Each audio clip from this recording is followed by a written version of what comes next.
अगर आपको स्पेक्टीज़ की क्रेविंग हो रही है ना, तो वीडियो को जल्दी से सेव कर दें, शेयर भी कर दें, और अगर नहीं हो रही तब भी इसको सेव और शेयर कर दें, बिकॉज यू नेवर नो कब आपको स्टार्ट हो जाए। सबसे पहले स्पेक्टीज़ को बॉईल कर लेंगे। पानी के अंदर आपने 2 टेबलस्पून ऑयल ऐड कर देना है, 2 टेबलस्पून ही आपने इसमें नमक ऐड कर देना, थोड़ा सा एक्स्ट्रा आपने नमक ऐड करना है। स्पेक्टीज़ के पैकेट के पीछे जो टाइम मेंशन होगा ना, आपने उसी टाइम के मुताबिक ही इसको बॉईल कर लेना है। मेरे पैकेट के पीछे 8 से 10 मिनट था मैक्सिमम, तो मैंने 10 मिनट के लिए इसको बॉईल कर लिया था। अगर हम इसको ज्यादा ओवर कुक कर देंगे ना, तो ये बहुत ज़्यादा स्टिकी हो जाएगी, और हमें स्टिकी बिल्कुल भी नहीं चाहिए। दूसरी साइड पे आपने हाफ कप ऑयल ऐड कर देना है। जैसे ऑयल गर्म हो जाएगा, 1 टेबलस्पून आपने लहसुन की पेस्ट इसके अंदर ऐड कर देनी है। फिर हम चिकन ऐड कर देंगे। चिकन को आपने लहसुन के साथ अच्छे से फ्राई करना है, ताकि दोनों की रॉ स्मेल खत्म हो जाए। मीडियम फ्लेम पे आपने इसको फ्राई करना है, ताकि चिकन जो है ना वो अच्छे से व्हाइट हो जाए। अगर आप ये भी स्पेक्टीज घर में नहीं ना बना सकते, तो आप यहाँ बहुत ज्यादा आलसी हैं या आपका दिल ही नहीं करता काम करने को, ये इतनी ईजी रेसिपी है। 5 से 7 मिनट लगे हैं। चिकन अच्छे से व्हाइट हो गया। अब इसके अंदर कुछ स्पाइसेस ऐड कर देंगे। हाफ टेबल स्पून आपको चाहिए red chilli powder, half tablespoon आपको चाहिए क्रश चिली,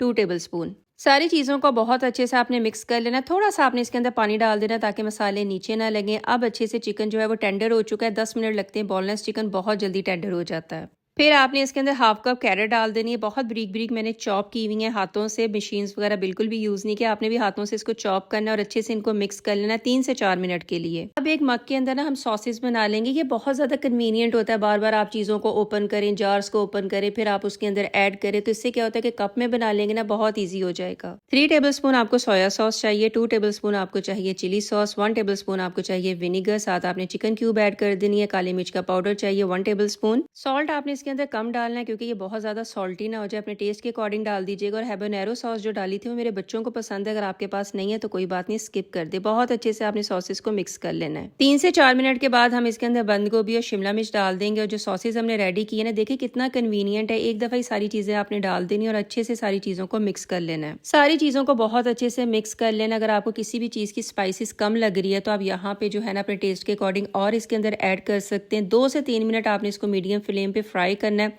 क्योंकि जो सब्जियों का क्रंच है ना, वो आपने बिल्कुल भी खत्म नहीं होने देना। फिर आपने इसके अंदर स्पेक्टीज ऐड कर देनी है। जब स्पेक्टीज को बॉईल करके आपने स्टेन करना होता है ना, तो ठंडे पानी से अच्छे से गुजार दे। इससे क्या होता है, इसकी जो स्टिकीनेस होती है वो भी नहीं आती, और ये बिल्कुल सेपरेट सेपरेट होता है। थोड़ी थोड़ी डाल के आपने इसके ऊपर सोया सॉस भी डाल देनी है, और बहुत अच्छे से मिक्स करना है। मैं थोड़ी थोड़ी स्पेक्टीज या पास्ता डालती हूँ, फिर उसको अच्छे से मिक्स करती हूँ, अगेन इसके अंदर डालती हूँ। अब यहाँ पे भी आप चेक कर सकते हैं, अगर आपकी कोई भी स्पाइस लेवल कम है, काली मिर्च कम है, सोया सॉस कम है, नमक कम लग रहा है आपको, तो यहाँ पे ऐड कर सकते हैं। मुझे पास्ता के ऊपर ना सेपरेट फ्राई आलू डाल के बहुत ज़्यादा मज़ा आता है। आप लोग भी ज़रूर ट्राई कीजिएगा, आप लोगों को भी बहुत ज़्यादा मज़ा आएगा। तो किस चीज़ का वेट है, जल्दी से लाइक और सब्सक्राइब कर दें।